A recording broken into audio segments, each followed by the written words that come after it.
by bowing down at his feet. Krishna being the Supreme Personality of Godhead,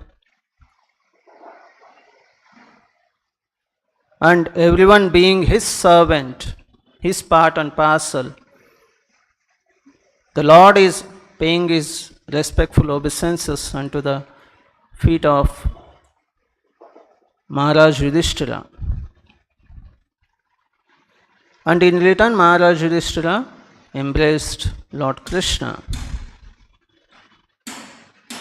So Prabhupada mentions here that because Yudhiṣṭhira Maharaj was elder to the Lord paid his obeisances unto Mahārāja Yudhiṣṭhira.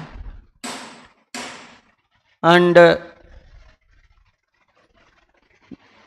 Bhima and Arjuna were of the same age of the Lord. And so,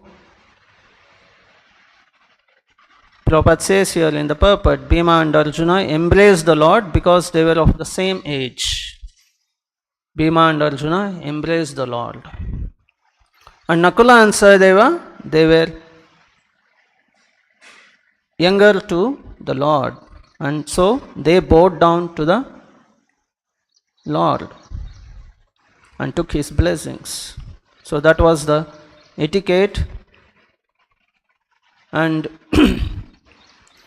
it also shows how the Lord, even though he being the Supreme Personality of Godhead, he is offering obeisance to Mahārāja Yudhiṣṭhira to show his respect to him. So Krishna is, by paying obeisance to Mahārāja Yudhiṣṭhira, is showing that how perfectly he plays the role when he comes to this material world.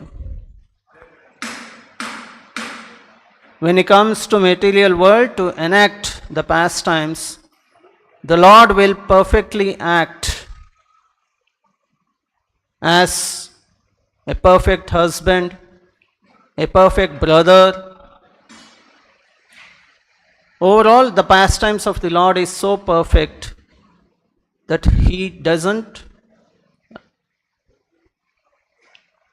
he does all the parts very perfectly. Just like this here, the Lord paying obeisance to Mahārāja Yudhiṣṭhira, considering him to be the elder brother. In the same way, we can see in the pastimes of Lord Krishna how when he was a small kid, Mother Yashoda will order Krishna to bring the footwear of Nanda Maharaj. So at that time, the Lord will carry the footwear of Nanda Maharaj on his head and brings it to Nanda Maharaj. In the same way, Krishna was, when he played the childhood, he was so perfectly acting as a child of Mother Yashoda that he was getting afraid of Mother Yashoda's chastisement, Mother Yashoda's sticks. And also Krishna acted as a perfect friend of the Pandavas, relative and friend of the Pandavas, and he carried the message of Pandavas to Duryodhana to stop the war. And as such, we know how Krishna acted as a perfect chariot driver for Arjuna. And Arjuna and Krishna received the orders of Arjuna and drove the chariot. So like this, there are many pastimes. Even when Vidura invited Lord Krishna to his palace, and out of ecstasy, Vidura was giving the skin, banana skin, instead of banana. And the Lord accepted and ate it. So these are some of the many pastimes of the Lord where he acted as perfect player of perfect of particular roles. And also it shows how the Lord showed the character of humbleness by these roles. There are many instances even in the Srimad Bhagavatam and Chaitanya Charitamrita wherein the devotees of the Lord and the Lord also showing the character of humbleness for us to learn a lot from them. One such instance in Chaitanya Charitamrita is Lord Chaitanya Mahaprabhu had travelled all the way from Puri to Vrindavan. He will visit Vrindavan and on his way he will be going back to Puri. On the way back he will meet Rupa Goswami in Prayagraj and he will instruct Rupa Goswami on devotional subject, and he will instruct Rupa Goswami to go to Vrindavan and he will assign some work for Rupa Goswami, what he should do in Vrindavan, and then again he will depart towards Varanasi. When he comes to Varanasi, Sanatana Goswami also comes there. Sanatana Goswami was imprisoned by the Nawab. He will escape from the prison house and he will somehow manage to come to Varanasi. There he will come to know that Chaitanya Mahaprabhu is present in Varanasi. And Chaitanya Mahaprabhu will be at the house of Chandrasekhar, one of the devotee of the Lord, one of the associates of the Lord, and Chaitanya Mahaprabhu will be staying in Chandrasekhar's house. So this Sanatana Goswami will come to Chandrasekhar's house to meet Chaitanya Mahaprabhu. So when Sanatana Goswami comes to the house of Chandrasekhar, he will be just sitting at the outside the house at the door of Chandrasekhar's house. And Chaitanya Mahaprabhu will be sitting inside the house. He will come to know that Sanatana Goswami has arrived outside the house. So he will call Chandrasekhar and he will say, "There is a devotee at your door, please call him in." So Chandrasekhar will go outside and he will search for someone, because Sanatana Goswami would have ran away from the prison house and all the way he walked and travelled. He will be looking like a big long beard and torn cloths and all those things, and he will be looking like a beggar. So Chandrasekhar will come and see outside. He could not recognize Sanatana Goswami as a devotee of the Lord. So going outside, Chandrasekhar could not see a Vaishnava at his door. And Chandrasekhar comes back and informs Lord Chaitanya that there is no Vaishnava at the door. There is no Vaishnava sitting at the door. Then again Chaitanya Mahaprabhu will say, "Is there anyone at all at your door? Is there anyone sitting at your door at least?" Then Chandrasekhar will reply, "There is a Muslim mendicant." So Chandrasekhar will think that Sanatana Goswami is a Muslim mendicant, because Sanatana Goswami was working under Nawab, and he was dressed almost like a Muslim, and so Chandrasekhar thinks him as a Muslim mendicant. And he replies to Chaitanya Mahaprabhu, "There is a Muslim mendicant." Chaitanya Mahaprabhu will say, "Oh, Muslim mendicant, please come in. Please call him." So Chandrasekhar will go and again escorts Sanatana Goswami saying that the Lord is calling you, please come in. And Sanatana Goswami was very pleased that the Lord is calling him to come inside. As soon as Sri Chaitanya Mahaprabhu saw Sanatana Goswami in the courtyard, he immediately went up to him with great haste. After embracing him, the Lord was overwhelmed with ecstatic love. So as soon as Chaitanya Mahaprabhu saw Sanatana Goswami, he will get up from his sitting place and he will go to Sanatana Goswami, embrace him, and he will welcome him. And after embracing Chaitanya Mahaprabhu, embracing Sanatana Goswami, it is said here the Lord was overwhelmed with ecstatic love. Anyone who touches Chaitanya Mahaprabhu used to become overwhelmed with love of Krishna. But here it is said the Lord, by embracing Sanatana Goswami, is feeling that ecstatic love. As soon as Sri Chaitanya Mahaprabhu touched Sanatana Goswami, Sanatan was also overwhelmed with ecstatic love. In a faltering voice, he said, "Oh my Lord, do not touch me." Sanatana Goswami feels himself very low. And so he says, "Oh Lord, please don't touch me." But the Lord will not hear to him. The Lord will just go on, embrace him. Shoulder to shoulder, Sri Chaitanya Mahaprabhu and Sanatana Goswami began to cry unlimitedly. Chandrasekhara was very much astonished to see this. Shri Shri Radha Govind ki.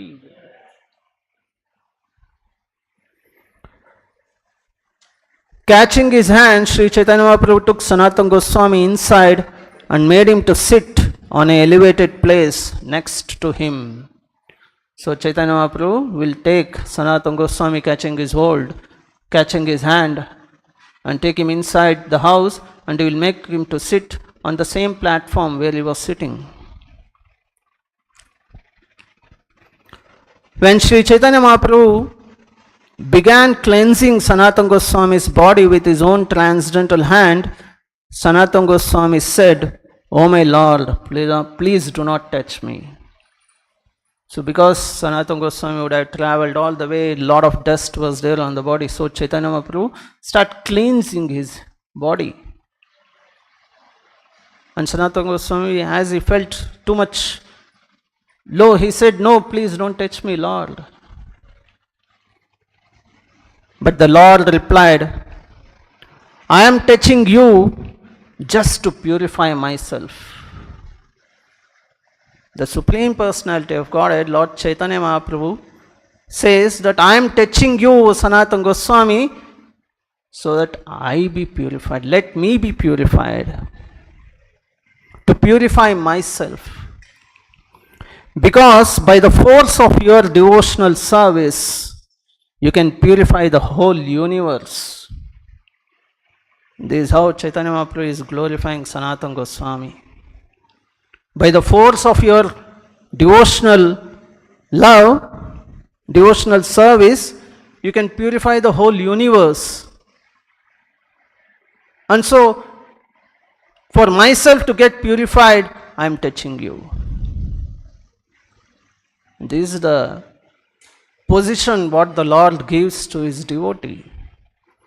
And this is the humbleness how the Lord shows towards his devotee. And the Lord will recite a verse from Srimad Bhagavatam. Bhavadvida Bhagavatas Tirtha Bhuta Swayambhu Tirti Kurvanti Tirtani Swantastena Gadabrata. Which means, saints of your caliber are themselves places of pilgrimage. Because of their purity, they are constant companions of the Lord. And therefore, they can purify even the places of pilgrimage. Bhavadvida Bhagavatas Tirtha Bhuta Swayambhu. The devotees like you are place of pilgrimage, personality of places of pilgrimage. Tirti Kurvanti Tirtani. And you have the potency to purify the pilgrimage places. It is said when people will go to the pilgrimage place, they will take dip in the river and all those things. Lot of contamination they will leave there. So when the pure devotees goes there, when the Lord's devotee goes there, the place of pilgrimage will be purified by their walking around in those pilgrimage places. So the Lord is stating that verse from the Srimad Bhagavatam, and further Chaitanya Mahaprabhu continues, by seeing you, by touching you, and by glorifying your transcendental qualities, one can perfect the purpose of all sense activity. This is the verdict of all revealed scriptures. My dear Vaishnava, seeing a person like you is the perfection of one's eyesight. Touching your lotus feet is the perfection of the sense of touch. And glorifying your good qualities is the tongue's real activity. For in the material world it is very difficult to find a pure devotee of the Lord. So, the Lord is describing how serving a Vaishnava is so glorious. The Lord says, seeing a person like you, seeing a Vaishnava like you is the perfection of one's eyesight. Touching your lotus feet is the perfection of sense of touch. And glorifying your good qualities is the tongue's real activity. See how the Lord is glorifying his devotee and showing his humbleness in serving his devotee.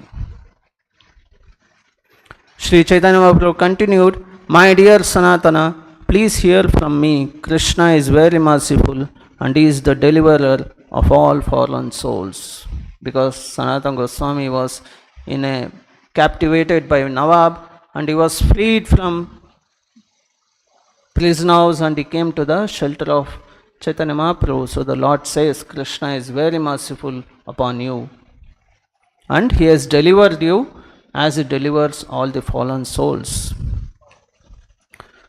So like this there are many other instances also wherein the Lord shows, the Lord serves very humbly his devotees and also the Lord glorifies his devotees. But what exactly the term humbleness defines? What exactly it defines? There is one memories of a devotee wherein this devotee was going with other devotees with Prabhupada on a morning walk. So he remembers this. I remember asking Prabhupada a question. I had asked several questions, but one specific question was, Srila Prabhupada, what does it mean to be humble? And his answer was really incredible. What does humble means? He is telling what answer Prabhupada gave was really incredible. So what was the answer Prabhupada gave? Prabhupada said, humility means that you are convinced beyond any doubt that there is nothing in this world, absolutely nothing in this world, not your money, not your family, not your fame, not your gun, not your education, nothing that will save you except the mercy of Krishna. When you are convinced like that, then you are humble. And that explanation really impressed me. So Prabhupada said, when you think that there is nothing in the world except the mercy of Krishna, when you are convinced with this statement, that is the state of humble. Then you are humble. how to understand this? There is nothing except the mercy of Krishna makes us feel humble. It defines as how to depend on Krishna.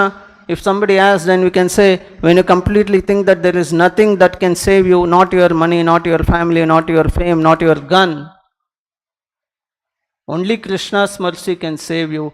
When you are convinced with this, then you are completely dependent. But here Prabhupada says, when you are convinced with this, then you are humble. So how to understand this statement of Prabhupada? If you go through some of the letters or some of the conversations of Prabhupada, we can understand this very perfectly. Some 3 instances I will quote. Prabhupada writes in a letter, they also very kindly have written that I have done magic to the foreigners. Probably in some newspaper, Prabhupada was being glorified that he has done magic to the foreigners. So Prabhupada is saying, they also very kindly have written that I have done magic to the foreigners. So I thank you all for your good wishes. Although I am not eligible for these honors, whatever is being done, it is Lord Krishna's mercy. He is unlimited and His mercy is also unlimited. So by His mercy, even a crow can dance like a peacock.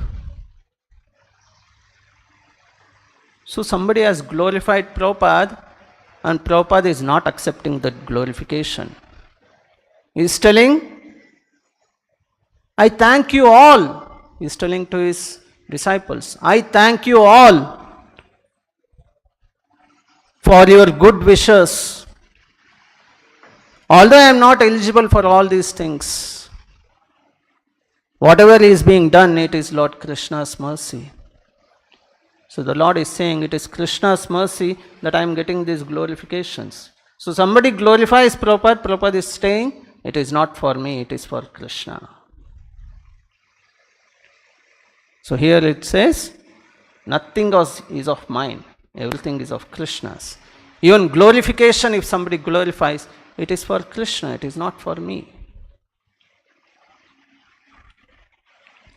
Without your good help, I could not have done anything. So practically you can take all the credit for spreading this Krishna consciousness movement and fulfilling the prophecy of Lord Chaitanya Mahaprabhu. So Prabhupada again, in one more letter, is giving the credit to his disciples. Without your good help, I could not have done anything.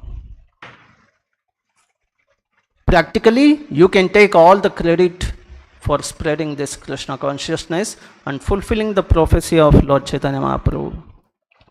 If there is some incident that I can claim that no one is cooperating with me or no one will work with me, that is my defect.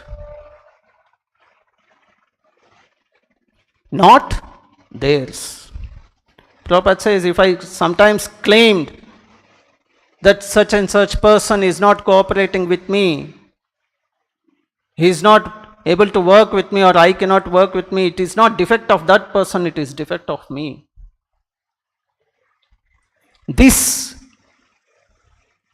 must be the thinking of Vaishnava. When we work, when we Vaishnavas work, when we devotees work together, there will be some discrepancies. There will be some misunderstanding. But we should always think, I am not in a position to work with other Vaishnavas. We should not blame or we should not point out on others. This is humbleness. Another letter. I had very little hope to come back again, but Krishna informed me that I am not going to die immediately. Therefore, I have come back again to get inspiration of Krishna consciousness from you all good souls. Prabhupada was ill and he came from America back to India, and after a while he goes back to America.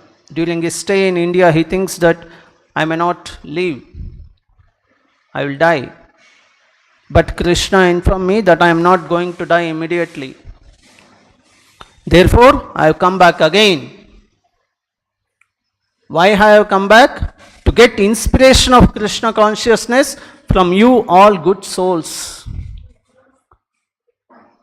What was the class of people that Prabhupada met and made them devotees of the Lord?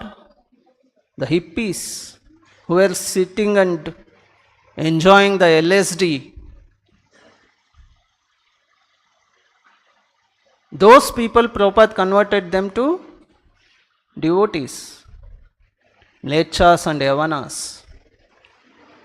And Prabhupada is giving the credit, I want to take inspiration from you people. Although officially I am your spiritual master, I consider you all students of my spiritual master. I consider you all students as my spiritual master. Prabhupada saying, even though I am your spiritual master, I consider you as my spiritual master. Because your love for Krishna and service for Krishna teach me how to become a sincere Krishna conscious person. Exactly the same way how Chaitanya Mahaprabhu was glorifying and giving the credit to Sanatana Goswami, in the same way Prabhupada is giving credit to his disciples. Because your love for Krishna and service for Krishna teach me how to become a sincere Krishna conscious person. Your service, your love for Krishna, I am getting inspiration and I am getting that inspiration to become a sincere Krishna conscious person. This is called humbleness. So, we can see that whenever glorification comes, we have to just say, no, it is not for me, it is Krishna's. So in the statement of what Prabhupada said about the definition of humble, humility means that you are convinced beyond any doubt there is nothing in this world, absolutely nothing in this world, not your money, not your family, not your fame, not your education, nothing that can save you except the mercy of Krishna. There is nothing except the mercy of Krishna. When we convinced with this, that is humbleness. Otherwise, if somebody glorifies someone, if somebody glorifies, immediately will get puffed up. Yes, I did. It's because of me. Sometimes it happens when preachers will go and meet some good donors and collect some good money. Immediately they will have that. Yes, I collected. Or if somebody goes for book distribution and bumper book distribution happens that day, immediately I did. So that's Prabhupada is saying we should not take all those credits. That credit should be given because of Krishna's mercy it happened. Exactly the same way even Bhakti Siddhanta Saraswati Thakur used to say that whatever happened is by the mercy of Krishna. And Prabhupada also, we can see how he is exhibiting the quality of humbleness here. And yet there is one more last conversation. It's also again a morning walk conversation. Prabhupada will further give some more insight about the quality of humbleness. Prabhupada says, therefore we say Prabhu, that we address each other Prabhu, so that we address them as other devotees as you are my master, I am your servant. Prabhu means you are my master, please order me, what can I do for you? That should be the attitude. And Prabhupada next makes his statements. Not that, Gurudas Prabhu, please come here and brush my shoes. So you are addressing Prabhu, but asking him to do some service of yours. So Prabhupada says, not that Gurudas Prabhu, please come here and brush my shoes. What kind of Prabhu? You should say, Gurudas Prabhu, can I brush your shoes? That is humbleness. That is real Vaishnava. Not that Gurudas Prabhu, come here and brush my shoes. So ultimately, even in Shikshashtaka, Chaitanya Mahaprabhu says, unless and until one becomes, Chaitanya Mahaprabhu will not say humbler like grass. Chaitanya Mahaprabhu says more humbler than grass on the street. The grass on the ground, when we walk, it will accept those trampling. It will never rebel. It will accept those tramplings. So Chaitanya Mahaprabhu says, one must become more humbler than the grass and tolerant like tree. No, more tolerant like a tree. If someone cuts the tree, it won't rebel. It will just accept the pain. So Chaitanya Mahaprabhu says, one must become more tolerant than the tree, more humbler than the grass. And in that state, one can chant the Hare Krishna mantra. Thlunad api sunichena, thlunad api sunichena. It's not thlunad api means more humbler than thruna and more tolerant than tree. Taroliva saishnuna, amanina manadena. Never expect any respect from others. Always give respect to others. Even if one does not give respect to you, you should give respect to others. First of all, we should not expect that respects from others. And we should give all respects to them. In that state of mind, only one can chant the Hare Krishna mantra. If one at all wants to chant the pure names of the Lord, one must develop this character of Trilunadapi Sunichena, Taroliva Saishnuna, Amanina Manadena. So, it is very important we should take lessons from the Lord, His devotees, our Acharyas, our Guru Maharaj, Prabhupada. We should take lessons from them and we should learn how we develop that quality of humbleness so that we can chant the pure names of the Lord. We'll stop here. Granth Raj Srimad Bhagavatam ki jai, Srila Prabhupada ki jai.